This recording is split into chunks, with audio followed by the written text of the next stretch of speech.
Ingoma yekhulu namashumi amathathu nesishiyagalolunye. Ikhulu namashumi amathathu nesishiyagalolunye. Inkosi ibusise ukuphakama kwenhlanga.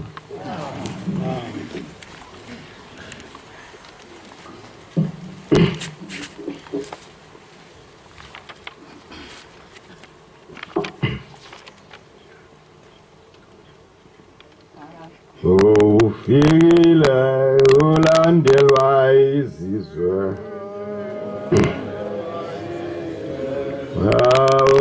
ufikile nasimzwile, ufikile ulandelwa izizwe. Izizwe ufikile simzwile, babazani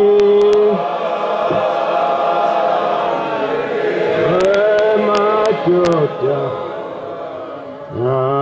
babazani izwe nonke. Babazani madoda, madoda babazani izwe nonke. Incwadi ka-Exodus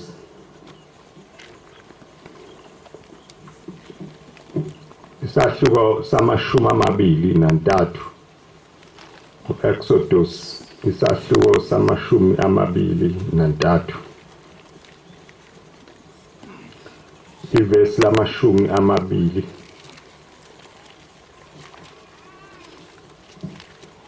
Bheka, ngiyathuma ingilosi phambi kwakho ukuba igcine endleleni ikuyise endaweni engiyilungisileyo. Ibheke ulalele izwi layo, ungayicunuli, ngokuba ayikuthethelela ukona kwenu, ngokuba igama lami likuyo. Uma ulalela izwi layo impela ukwenze konke engikushoyo, khona ngiyawuba yisitha kwabayizitha zakho, ngibahluphe abakuhluphayo. Ngokuba ingilosi yami iyakuhamba phambi kwakho, ukuyise kuwo ama-Amori, namaHithi, namaPerizi, namaKhenani, namaHivi, namaJebusi. Ngiyakubabhubhisa. Ungabakhothameli oThixo baba, ungabakhonzi, ungenzi ngemisebenzi yabo. Kepha wobachitha impela, ubhidlize izithombe zabo. Anokhonza uJehova uThixo wenu, khona uyakubusisa ukudla kwakho namanzi akho. Ngiyakususa isifo phakathi kwenu. Akayikubakho ophunzayo noyinyumba ezweni lakini. Ngiyakwenza ziphelele izinsuku zakho.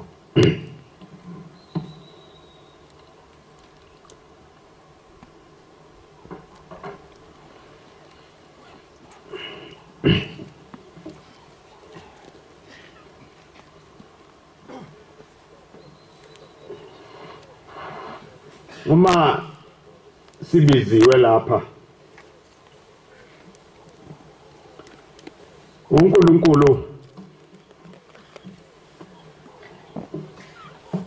wasibiza ngendlela eyahlukile, engafani nezindlela eziningi abanye abantu abaphatha igama likaNkulunkulu ababizwa ngazo.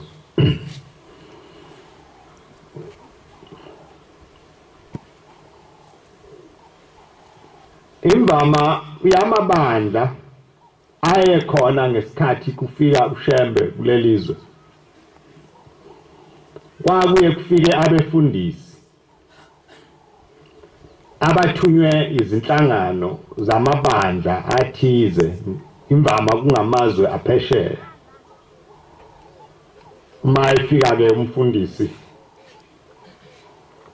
afike nomndeni wakhe amukelwe akhonjiswe indawo okuhlala noma kube njani.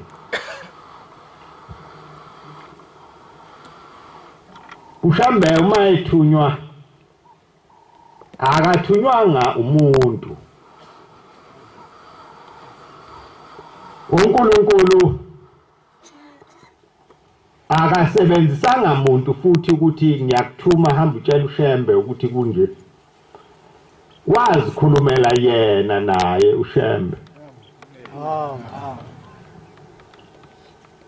Waqala wakwenqaba lokho ngoba wayengesiye nomuntu oyikholwa. Kodwa ke wahamba wavuma. Uma efika ke lapha phakathi kwenu wafika ehamba yedwa. Wayengahambi namuntu, akukho umuntu wayemphelezela.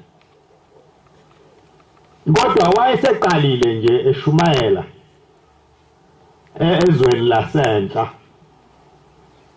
Kodwa uma esehamba eza lapha kulelizwe wahamba yedwa, akukho umuntu ahamba naye.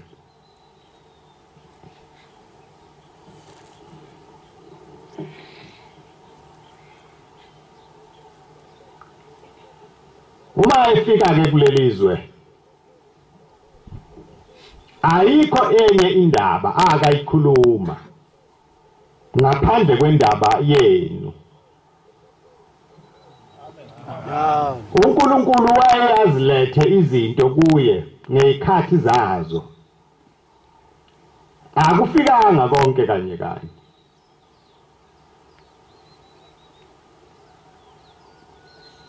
Njengoba silapha nje siyahamba siye entabeni ma inkosi ivuma yasekuphakameni.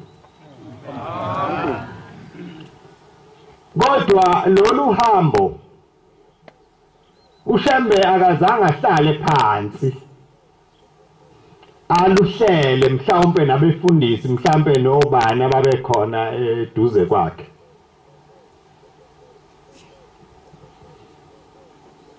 Kwakukhona indoda okwakuthiwa uJan Dambuza,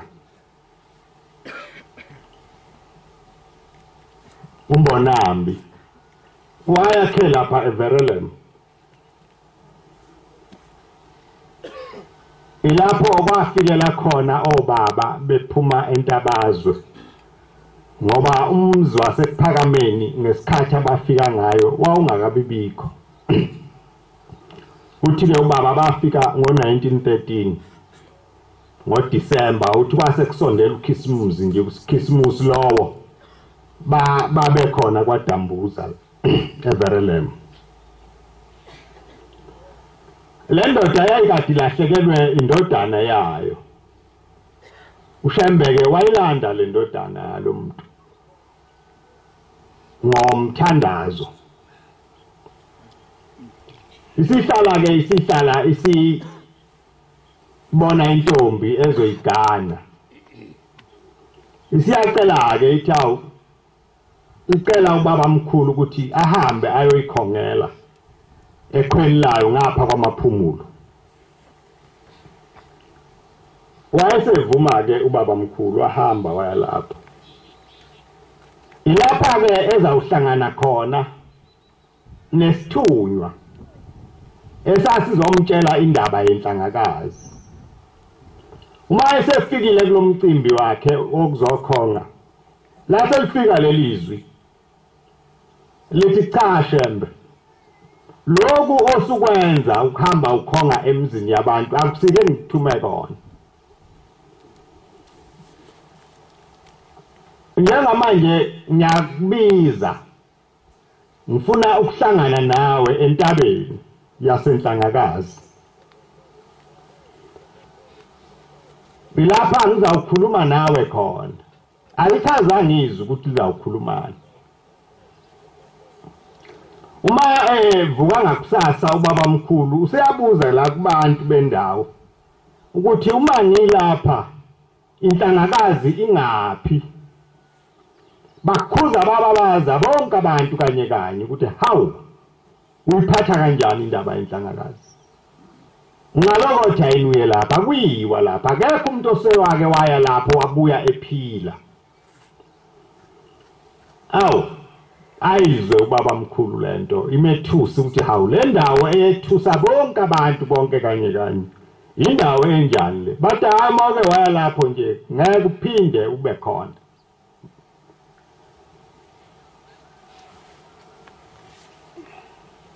Wayese ecabanga uShembe ngokwakhe manje eyedwa esethi cha ngoba bathi intaba le nangakithi entabazwe ngishiye kukhona intaba enkulu intabazwe. uNkulunkulu cha ngiyahamba nje ngimlinde khona.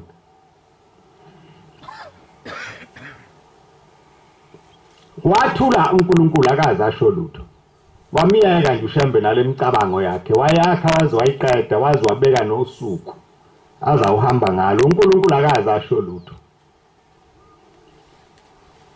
Uma wayesehamba esethi ubheke entabazwe. Uma efika lapha kwaBhoda esesitimeleni isitimela sabe sadlula. Sabe savuma ukwedlula lapha. Kwabathe kuyabhekwa kwangabonakala ukuthi isitimela sinani ngoba sahambe nebanga elifishane nje sisuka lapha eThekwini.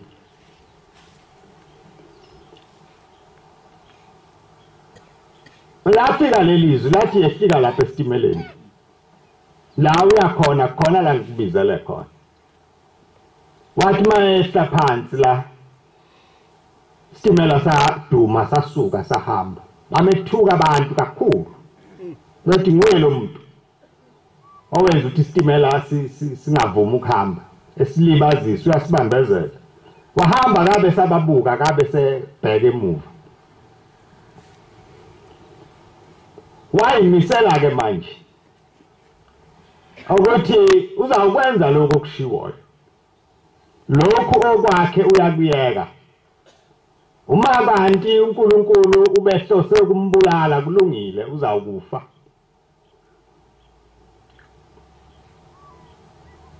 Indaba yenu intshumayelo enkulu kakhulu.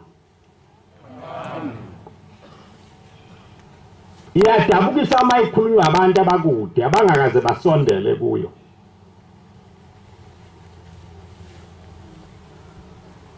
Wahamba uShembe eya kule indawo ehamba ebuza abantu bemiyalela waze wayofika khona.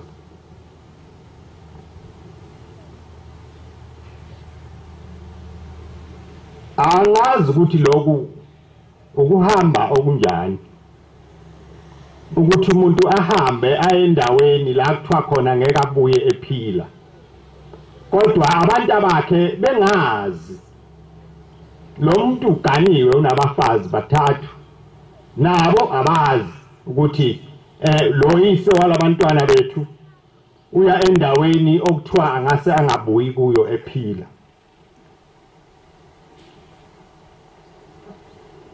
Baba ngikulalu hambo ala sizi ezile hamba nami emhlekazi awunganishiyi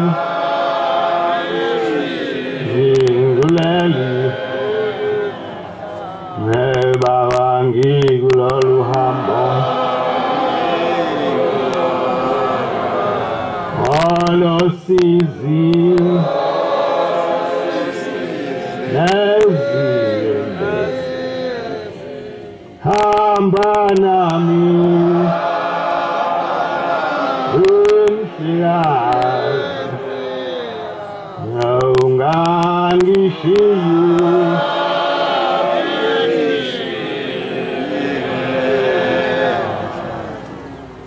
wahamba-ke uShembe uthi uNkulunkulu sawuhlangana nawe khona akasho ukuthi masihlangana kuyawuba njalo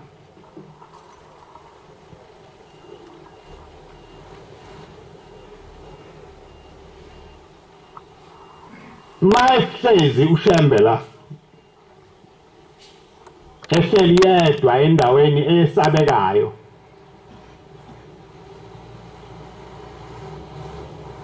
engazi noma uzawukufa noma uzawuphila engaphethe nakudla ephethe ishumbu nje lakhe linokhothi bahamba abantu bendawo babona ukuthi khona umuntu ovuka lapha entabeni ehle njalo ashona emfuleni lo muntu owaphi yena lo muntu akazwa umuntu akazange azethule kumuntu uShembe akazange aye enduneni ayosho ukuthi ngifikile kunje cha wafika wahlala nje lapha entabeni yedwa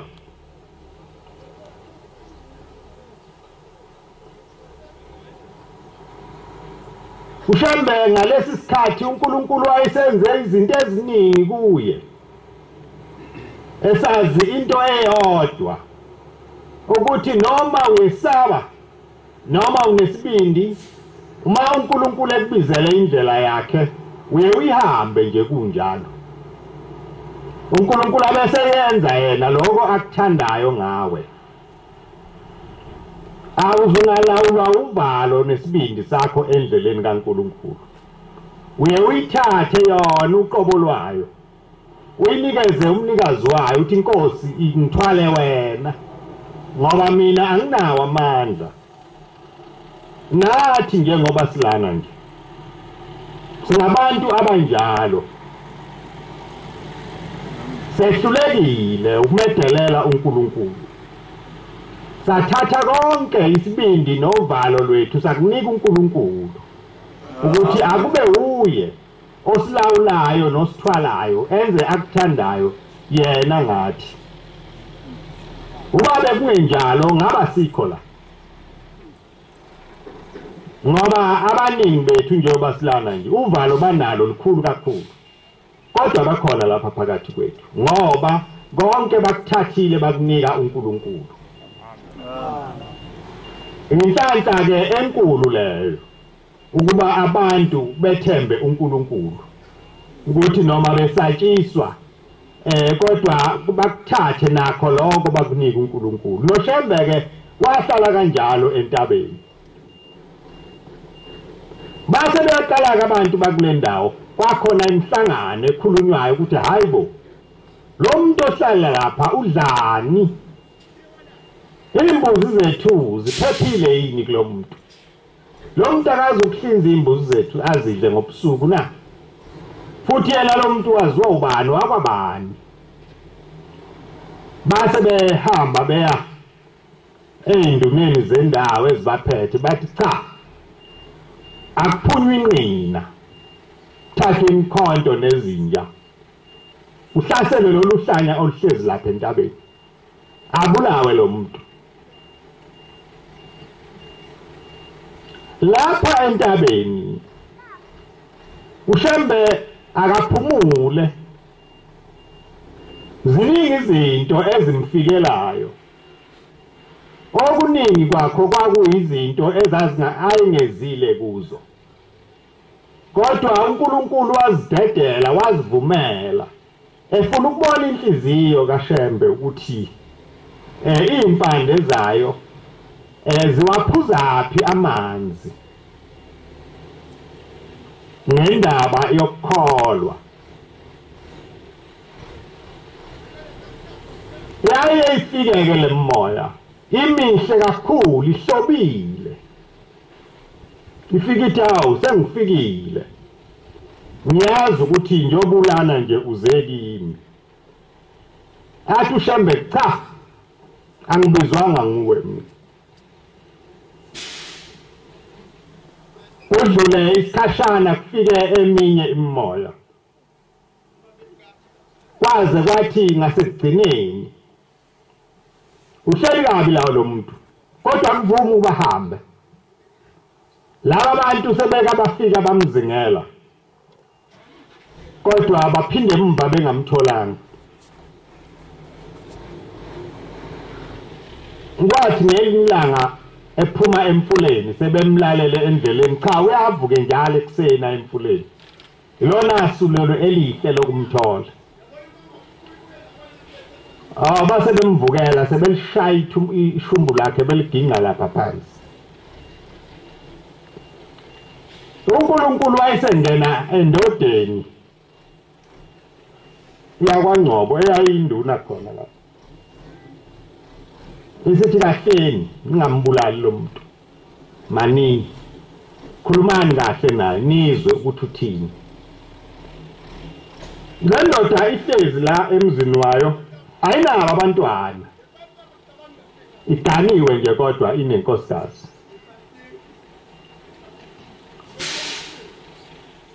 yayisi bachazela ke insizwa le yasezulwini ukuthi cha ngimshembe mina ngithunywe uNkulunkulu kanje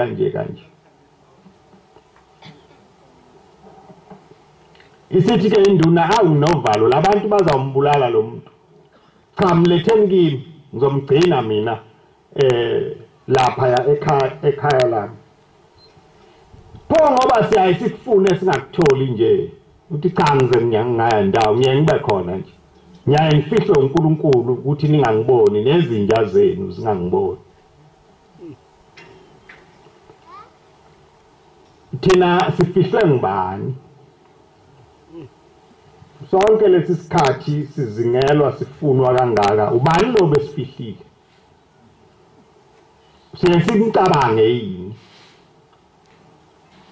siyasithini ngaye ngenzeka yini ukuthi sizithembe thina mhlawumbe uma umuntu ebuza sesikhulume ngathi mhlambe akashongo njalo akashongo ukuthi ngihlakaniphile mina wathi uNkulunkulu uyangisitheza emehlweni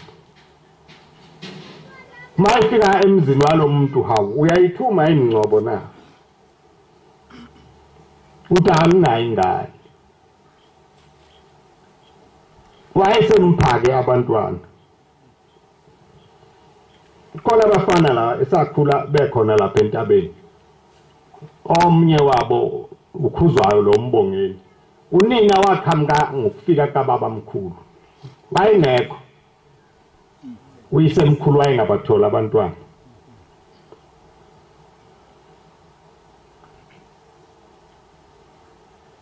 lolu hambo ke akusilo lwethu olubashembe uma singazi ukuthi ushembe waluhamba kanjani kulula kakhulu ukuba silifanise nezinto eziningi zalapha emhlabeni mhlawumbe sicabange ukuthi ipicnic leli kufanele si yohlala nje sincebeleke sijabule umnikazi walo akaluhambanga njengathi Kuthe ngo-1976 unyaka ubaba agcina ngawo entabeni. Wathi mayiqeda inkonzo wayesethi abantu abahambe bayobona lapha ubaba mkhulu ayelala khona eqashile abantu bemzingela. Nami ngikuzwe lokukhuluma kukhulunywa ukuthi baba mkhulu ayeyaqashe khona la. Bese ngibuka lapha kubekwa khona izitsha ngangiye ngicabanga ukuthi awukusho ukuthi baba mkhulu wayeqasha lapha. Kodwa ngaleli langa nami ngaya. Wathi baba umbuyazi lo umfundisi akahambe akhombisa abantu abese ngena lapha phakathi alale babone ukuthi baba mkhulu wayelala kanjani. Le ndawo iyadabukisa kakhulu ifikisa umunyu uma uyibuka. Akuyona ndawo othi mawubuka uthokoze ngoba ngafika itshe mina engathi liyigumbi lethuna lelitshe liphaliwe ungathi lalihlelelwe umuntu nje ligweda kahle ngesikhathi la kwakunembokojane encane phakathi angazi noma wayicamela kuyo yini kodwa wayangene kuyo lento aphelele kuleli thuna elisentabeni zimfuna izinja zingamtholi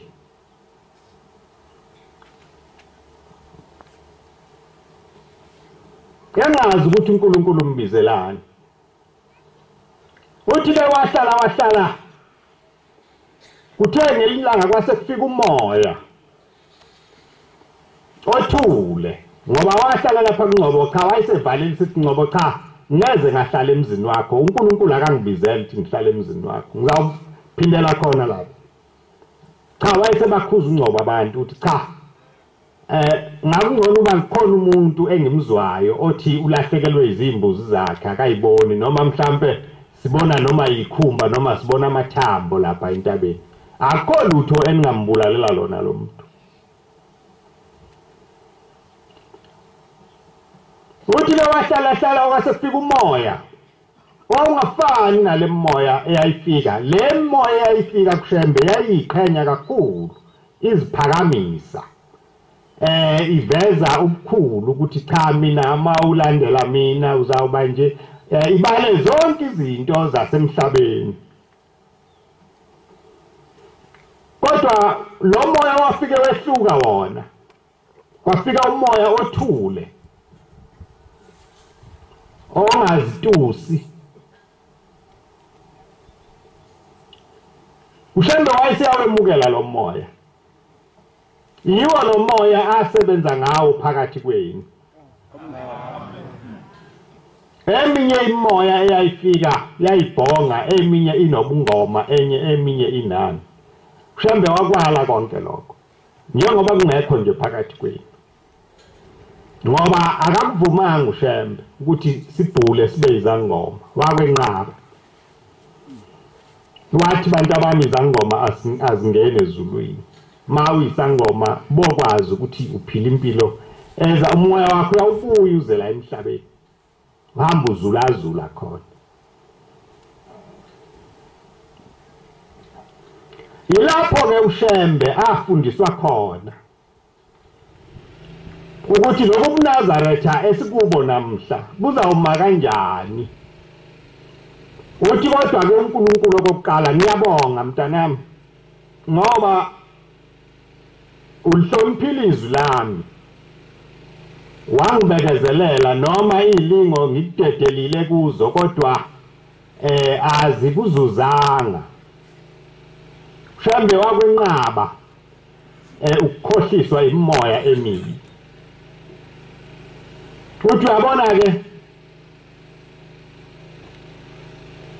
lo moya owutholile iwona ozawusebenza ngawo uzawukwenza zonke izinto uShembe ningakhohlwa ithi inkosi yasekuphakameni engakakhuphuki ukuya entabeni wayenezitha kakhulu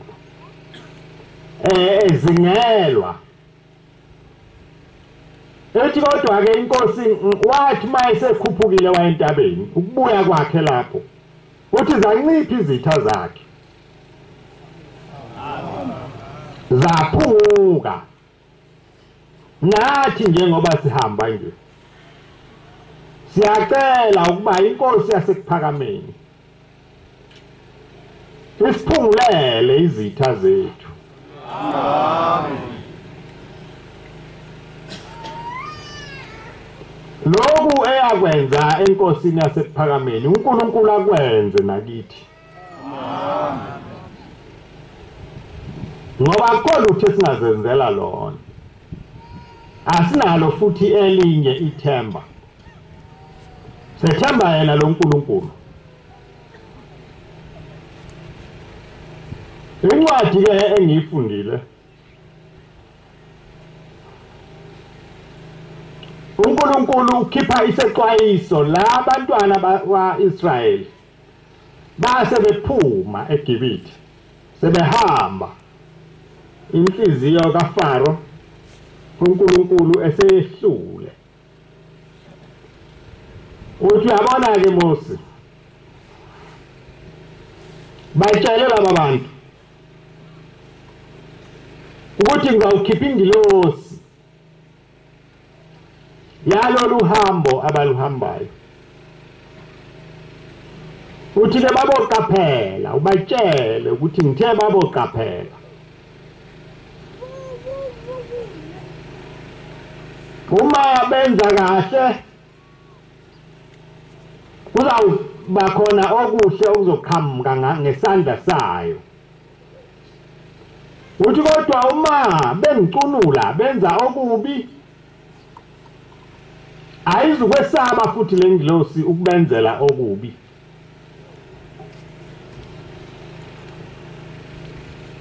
nami ngisho njalo kini ngithi uma niphuma nihamba uhambo likaNkulunkulu ningahambi ngokwenu le ndaba ebengiyikhuluma indaba yakho uShembe angazi noma kukhona yini enikuzwile kuyona okujabula nokuthokoza ukuthi awuShembe wathi mayesehamba kwakhona bamphelezelayo kwabanjani cha wahamba yedwa nje watshelwa futhi ukuthi awuzukubuya la uyakhona nani hambani ngokwazi ukuthi lolu hambo uhambo likaNkulunkulu uma uNkulunkulu simphathe kahle sakugcina asifundise kona sizawukwehlelwa okuhle abantu baphelele nasenhlizweni yabo balinde bazikhokhele umuntu ngamunye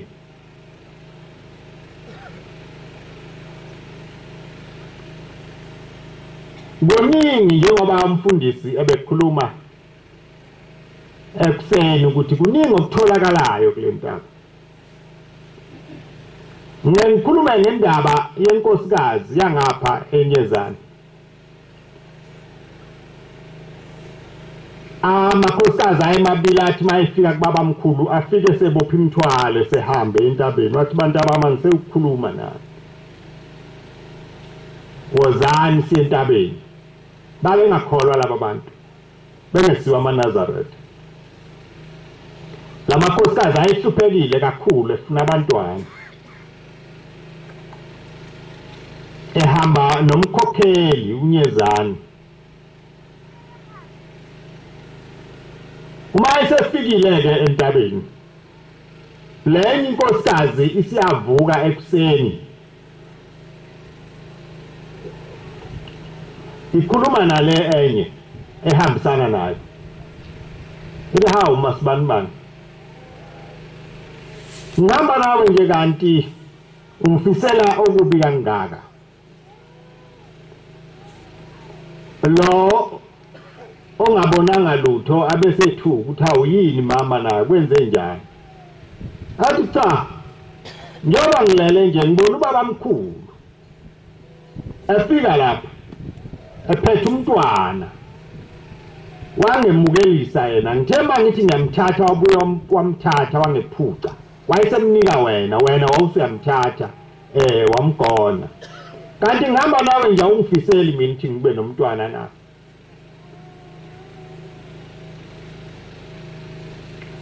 ethi le inkosi yasekuphakameni kukhona okwakusenhlizweni yale nkosikazi ephucwayo yayingaphelele yeza nje ngoba sekuthiwe ayize kodwa ngaphakathi kuyo wawungekho umoya wokulinda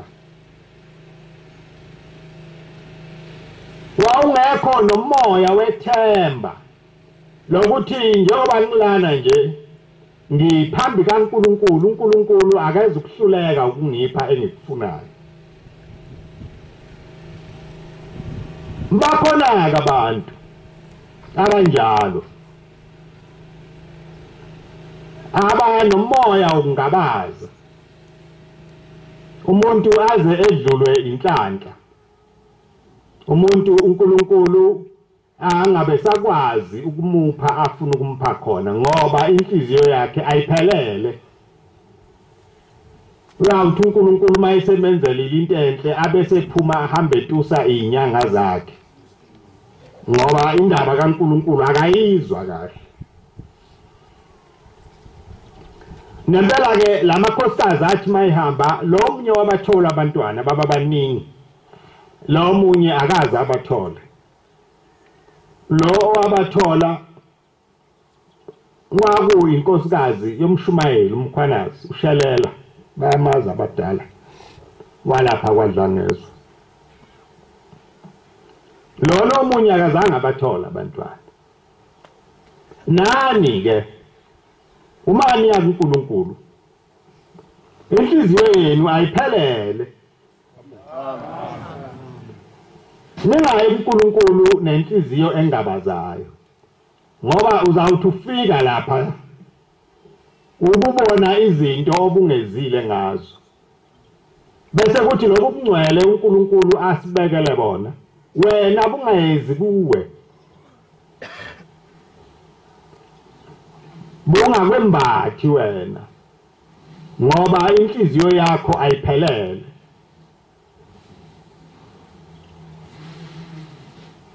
Abantu babolinda nezinto ikhonze kakhulu uzithibe kuzo uphile impilo eyehlukile.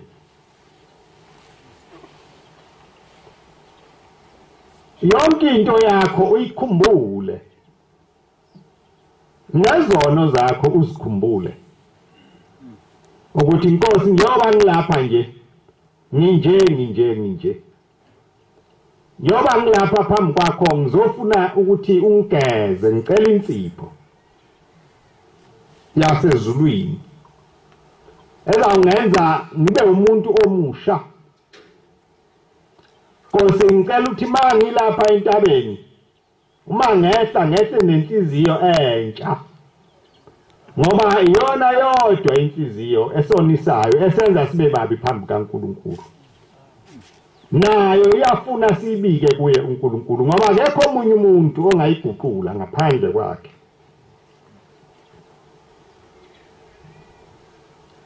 Nodumo lonke akube olwakhe uNkulunkulu ungabe olwethu. Kulungile uma amehlo abantu esibuka njengamaqhawe kodwa thina singathi masiphambi kaNkulunkulu sizibize kanjalo ngoba afuna seduke mhlawumbe khukhumale sibe njani sikhohlwe sathana bese sithola kalula.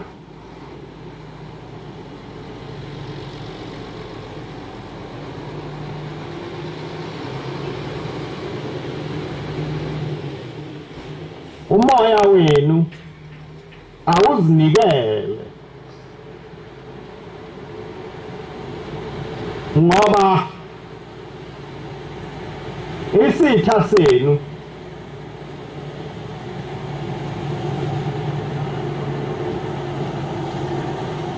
beninhlekisa phambi kwaso. Bekungabonakala ukuthi khona amathiwa nifisa ukuya entabeni niyawuhamba kanjani. Kodwa uNkulunkulu yena ubekwazi konke. Wakuhlela yena ngomsa nangothando lwakhe. Manje ke lo msa nalolu thando nalolu dumo asilithathe sonke silibuyisele la liqhamuka khona sithi inkosi sidumisa wena. Ngaphandle kwakho ngabe akukho konke lokho.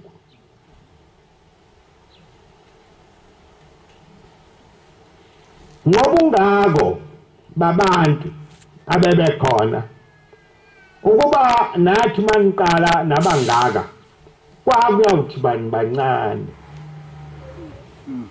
kodwa uNkulunkulu uyashumayela ngani. Angazi noma niyabona yini ukuthi uNkulunkulu uyashumayela ngalento. Amen.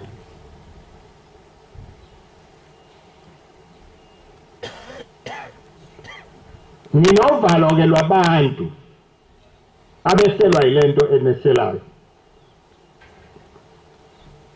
Lokuthi ningazitholi njengoba ngihlale ngisho nje seniphuca uJehova udumo lwakhe. Akekho phakathi kwethu owayazi ukuthi ngalesi sikhathi kulonyaka niyobe ningaka kodwa kube kukhona abantu abangekho phakathi kwenu.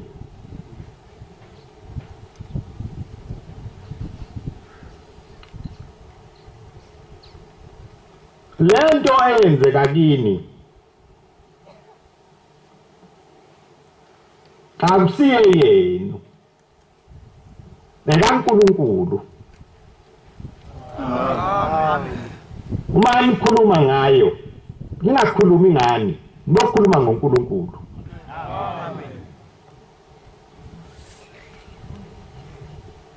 uNkulunkulu igama negama olishilo phambi kwakhe uyalazi nencazelo yalo, awunakumkhohlisa. Ngeke usho uNkulunkulu ukuthi bengithi cha akushiwo lokho. Ngakho ke zeluseni, ikakhulukazi yelusani inhliziyo zenu. Ningabe abantu bokubukwa vele anicashile, kodwa ningazenzeli udumo lwasemhlabeni. Uma uNkulunkulu enibiza hambani niye kuye. Uthi baba kwafika umuntu ngesinye isikhathi wathi baba ngiyabonga ngoba sengibuya entabeni. Uthi baba bengingayi entabeni ngoba imali bengingenayo. Uthi kulezi insuku kusezawukhushukwa. Uthi kufika ubaba omkhulu wayesengibuza wathi mntanami awuyini entabeni na? Uthi lo muntu ngaphendula ngathi cha baba amandla anginawo. Uthi wayesethi mntanami ngadumala. Uthi njengoba sengahamba emhlabeni abantu abasangiboni. Uthi kodwa uma seniphumile senihamba niya entabeni, abantu laba ababejwayele ukungibona baye baphume banibuke bese bethi hawu nangu uShembe. Manje ke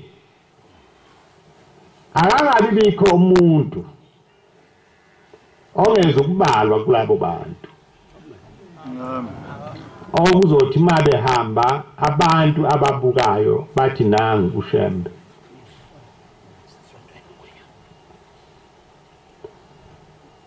Ngithi ke le ngilosi enihamba nayo ibona konke. Uma nenze kahle nizawukwehla nento enkulu. Amen. Ngoba uma umuntu ecabanga kube khona uvalo, ungazi ukuthi kukhona yini uNkulunkulu azokusola mase sibuya athi bantu abami aningikhonzanga kahle,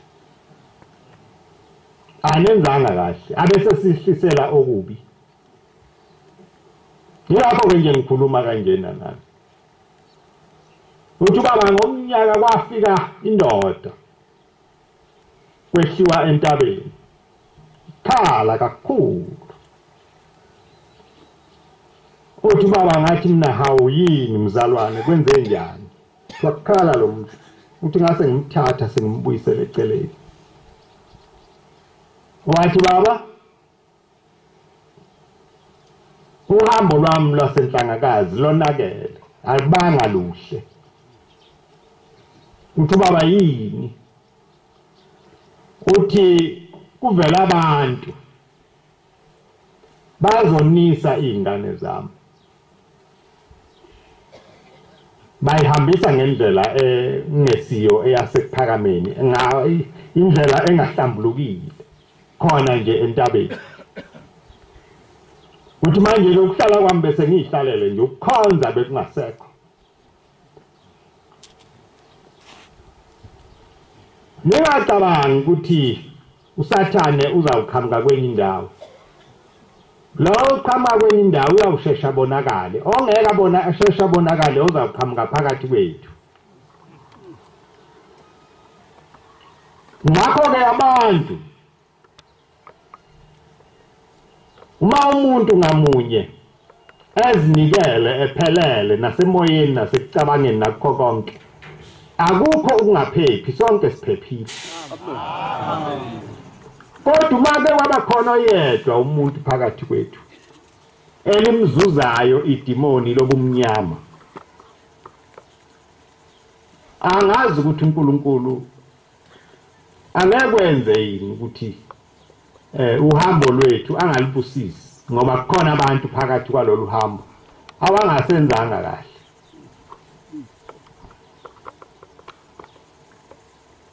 Uma niphambi kaNkulunkulu nibofike nilinde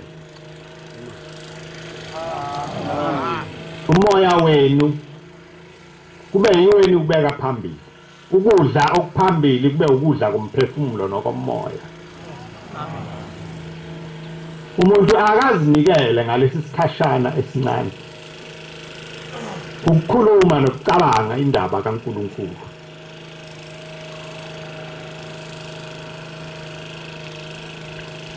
uNkulunkulu aniphe inhliziyo efana nekaShembe. Amen. Uma inhliziyo kaShembe ikwakuyinhliziyo yabantu basemhlabeni, lokhu kuhamba kwakungeke kuze kukhule. Ngoba uthi-ke uNkulunkulu uma uhamba kahle ngiyakubusisa. Uthi ngiyakubusisa yonke into yakho. Nempela-ke uShembe wafika ehamba yedwa entabeni. Kebuya wayibuya nabantu abangama-20 wagcina sekuhamba iy'nkulungwane. Isibusiso leso lesi uShembe asizuza ehleli yedwa. Sokungavumi ukuthi uma ngisentabeni bese kubakhona abanye omoya abaqhamukayo abathi uze kithi. Abantu bawazi umoya obabizele entabeni. Bangafiki baluthwe iyo yonke imimoya yezinto engenamsebenzi. Ngoba njengoba sihamba nje uthi umuntu hawu le inhlangano eyokuthi cha ngibe nemali yonke. Ngakwenza lokhu nalokhu nalokhu. uNkulunkulu abesebanini yena. Uyawuba ngaphi uNkulunkulu? Uyokucabanga zonke lezi zinto zasemhlabeni nje. EzikaNkulunkulu zona uzoyicabanga nini?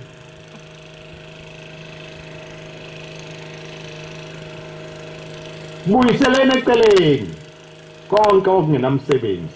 uNkulunkulu uyakwazi konke ukuhlupheka kwenu. Uyakubona. Uma inhliziyo yenu niyiphelelisa kuye, akukho umuntu ongalala engadlile la. uNkulunkulu ngeke akuvume lokho.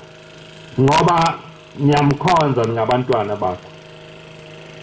Phelelani izinto ezinhle uNkulunkulu azengezele kini, isho njalo incwadi. Ma uJesu ekhuluma ngomuntu owavuna ukudla okuningi emasimini akhe, wayeseyitshela enhlizweni yakhe ukuthi awu ngisebenze kahle nonyaka, ngizawukwakha inqolobane zokubeka ukudla kwami kube kuningi bese ngihlala nje iminyaka eminingi ngingenzi lutho, ngidla kahle. .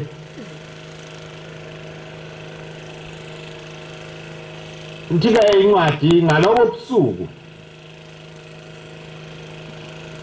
wafika izwi kulomuntu lathi wena sula umphefumulo wakho namhla uyabizwa kuwe ekade senza lezi zinhlelo uthi lo Kristu ke zonke ke lezi zinto ozibekelelayo nasengqondweni yakho ziyaba ezikabani mawungasekho wena sewulele othulini lomhlaba zawusale zibange kabani uthi lamani hlakaniphile funani umoya kaNkulunkulu kuqala zonke lezi zinto enizithandayo ziyawukwengezelwa kini ngoba uNkulunkulu obesefikile ngaphakathi kuwe wafica umoya wobungcwele wafica umuntu omthandayo uNkulunkulu ozinikele ukuthi amkhonze bese ethi mntanami ngiyakupha lokho ngoba uyangithanda wayithola kanjalo isibusiso uAbel uNkulunkulu wayengabusisi izimvu zakhe wayebusisa inhliziyo yakhe wayengabusisi zona izimvu wayezawuzenzani uNkulunkulu izimvu ngoba kwakuvele kuyezakhe nje nangesikhathi zisenje ezilusile manje wayezawuyibusiselani wayebusisa inhliziyo wayeyathi mayefika kuye bona inhliziyo yakhe abone ukuthi hawu umntanami uyangithanda uma eza kimi ukhetha okuhle nenhliziyo yakhe ithokoze ahambe ehlabelela ulethele uyise amthandayo abesethi uNkulunkulu ngiyakubusisa Abel nani uma niya kuNkulunkulu hambani kanjalo amen nihambele ukuthi uNkulunkulu athi mayinibona athi ngiyababusisa abantwana bami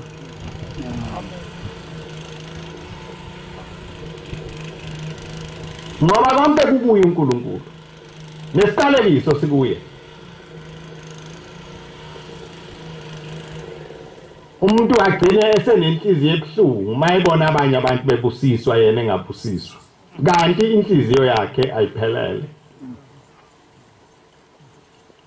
inhliziyo yakhe ayinandaba nesibusiso abantu ke abahle abanezinto ezibusiswe uNkulunkulu okuthe ngokwethembeka kwabo emthethweni kaNkulunkulu uNkulunkulu wayesengezela utho kubo ukuba bangadingi bangasweli baningi abantu abanezono njengabo bonke abantu kodwa abamaziyo uNkulunkulu nabamthandayo behlulwa yiyo imithwalo le yasemhlabeni ngoba bahamba kuyo zonke izinsuku kodwa uNkulunkulu ngaphakathi bayamthanda usho njalo uDavid uthi unenhlanhla lo muntu inkosi engabalelanga kuye isono unenhlanhla umuntu inkosi engambalelanga okubi mayichaza ke inkosi yasekuphakameni ibuza ithi abantu abanjani lapho ithi abantu abangamethuki uNkulunkulu abantu futhi abangathi mabesindwa imithwalo yezono umuntu abesiyahlubuka ngoba bakhona abantu abahlubuka behleli nje enkolweni uzwe nemibuzo yakhe umuntu ayibuzayo ukuthi hawu lo muntu uhlubukile lo muntu uhlubukile akasanayo indawo enhle kaNkulunkulu ngaphakathi usenomoya omningi wokungabaza omnye abuze ukuthi uNkulunkulu bengangivikeli ngani kulesi sono esengisenzile cha ngeke uNkulunkulu ayenze kube kubili mayesetshelile uNkulunkulu ukuthi lokhu kuyisono uzobuye futhi akuvikele na ngani mayekutshela ukuthi kuyisono ikona kukuvikela lokho ufuna kuphi wena mawusuzingcolisile yehla cela insipho uyigeke ukuzwe uNkulunkulu akugeze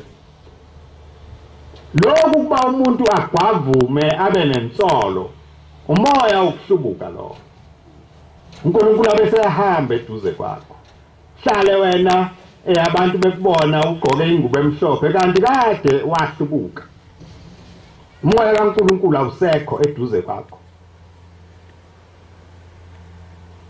manje njengoba silapha nje usizele lokho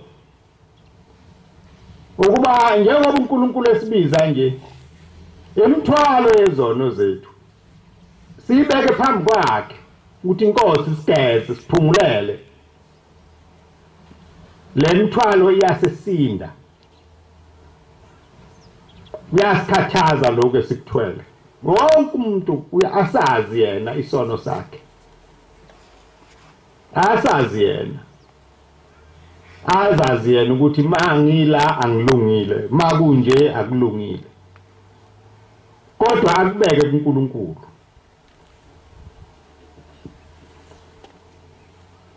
laba bantu ababa nomoya wokusola yibo laba ushembe abafica esigodini sosizi igama abalikhuluma kuye kwakuyilo lelo abelikhuluma besesemhlabeni lalingelisha hayi ukuthi laba iqala ngoba sebefike ngale baliwa into ababevele beyisho khona la bethi le mithetho yalomuntu abavumanga ukuthi imithetho kaNkulunkulu kodwa kongisho kodwa ushemba akukhuluma okungabhaliwe encwadini kodwa babengasho njalo babethi le mithetho yalomuntu kwamanye amabandla ayikho le mithetho yena uyithathaphi uthi asenze lokhu thina ngoba sinjalo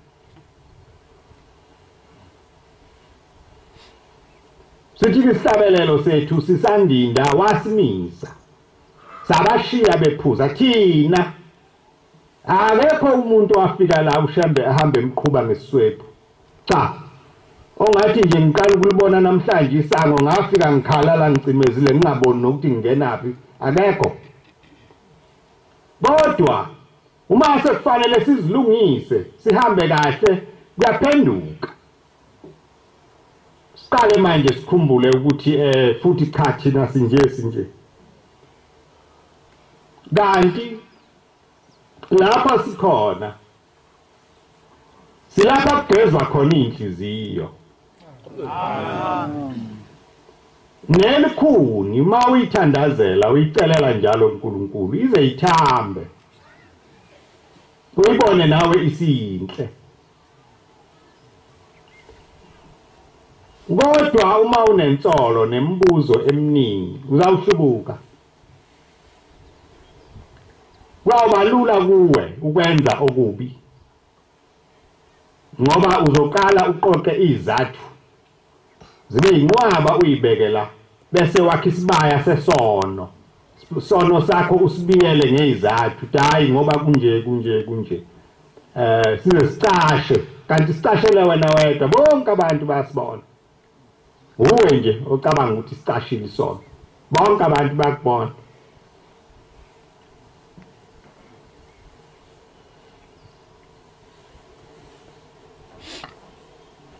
ushambeke usibizile uthi asize kuye azosamkelisa inhliziyo entsha msithi masibuya entabeni kade sihleli silindile sizifuna thina ungalindele ukuthi ngilindele ukuthi uNkulunkulu angibone ukuthi ngilindile cha ngeke ukwenze lokho ngeke ulindele ukuthi uNkulunkulu akubone ukuthi ulindile akwenzeki noma ungathanda ukwenza ngeke ukwenze ngoba uzothi uphakathi nendawo ubuso uyakhumbula ukuthi awukonje njengoba ngilindile nje ngenzela ukuthi uNkulunkulu angibone ihlaya ke lelo elizawuhlekwa uwe kuphela ngoba akukho umuntu ozolihleka naye mawulinda lindela ukuthi umoya kaNkulunkulu ungene phakathi kwakho umoya kaNkulunkulu ke mawufika kuwe uyakubone konke uzibone wena hlale phambi kwesibuko ungatshelwa umuntu uzibone wena ukuthi inkosi ngihambaze angembethe ngihamba nqunu umphefumulo wami uhambaze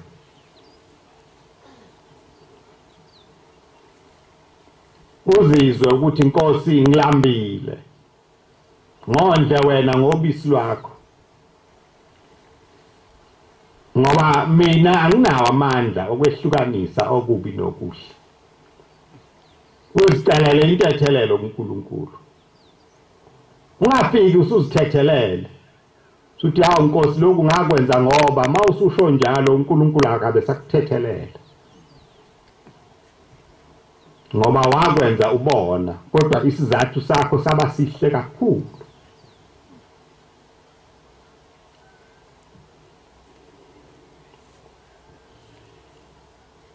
Lo uNkulunkulu owanibizayo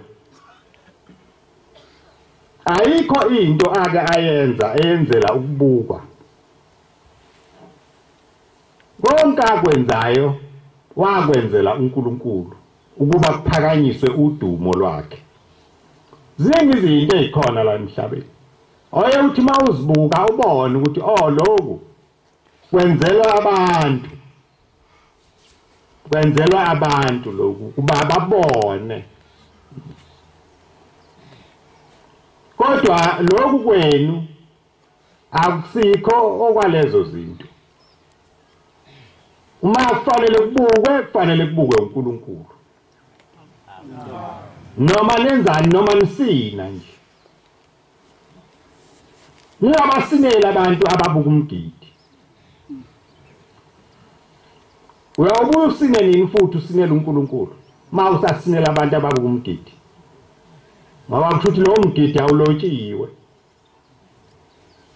Uyawuphinde usine nini kubusa uthi namhla ke ngisinela uNkulunkulu ke namhla.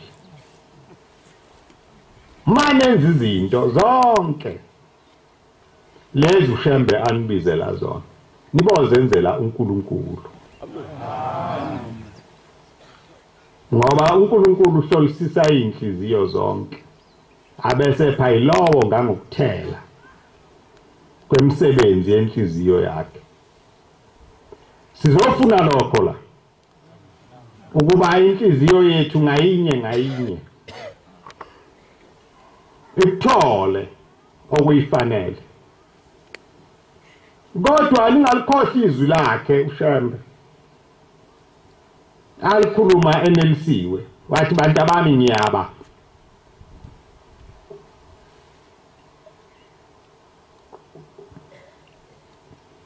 Uthi namhla ngumakoti ngiyaba. Uthi ke wonke umuntu lowo okufanele kumehlele lokho kuzomehlela. Akekho kungezi kumehlela okufanele kumehlele.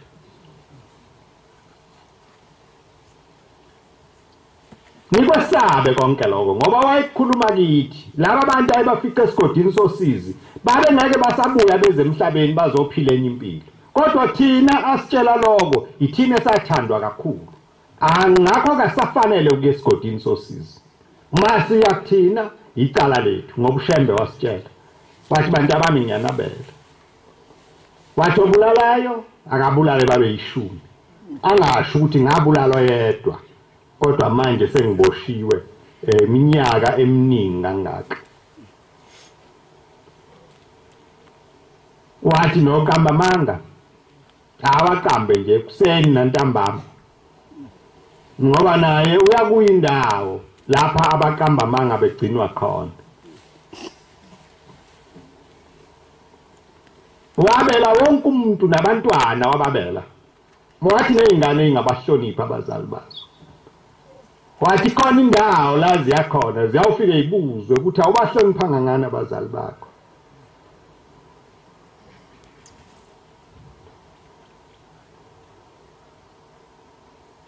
Manje ke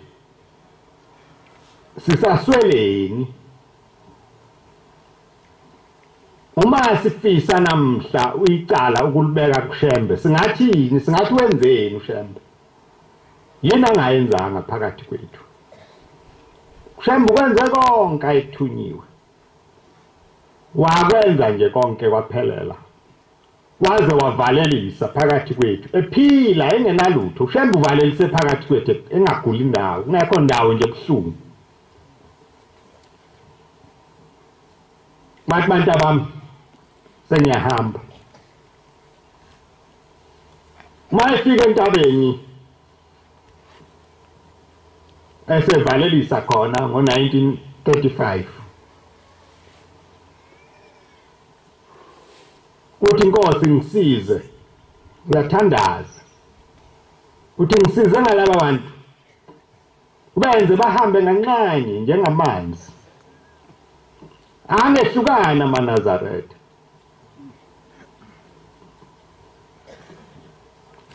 Samhlubuka konke lapho, asikwenzanga lokho. Nanamhla sisahlubuka. Ngani na? Ngoba lokho esabizelwa khona sithe uma sesihleli phansi kwase kuba into elula eyize. Shembe wasibizela ukuthi sihlale sibe baningi sithokoze senze nje sikuthandayo. Ayabi sakhulunywa indaba kaNkulunkulu, ayabi sakhulunywa indaba yokuthi hayibo Shembe wathi khona umzi asibizela wona. Kwaqala ivangeli elingekho manje elisha lokuthi uma usuwembethe nje isidwedwe simhlophe phelile.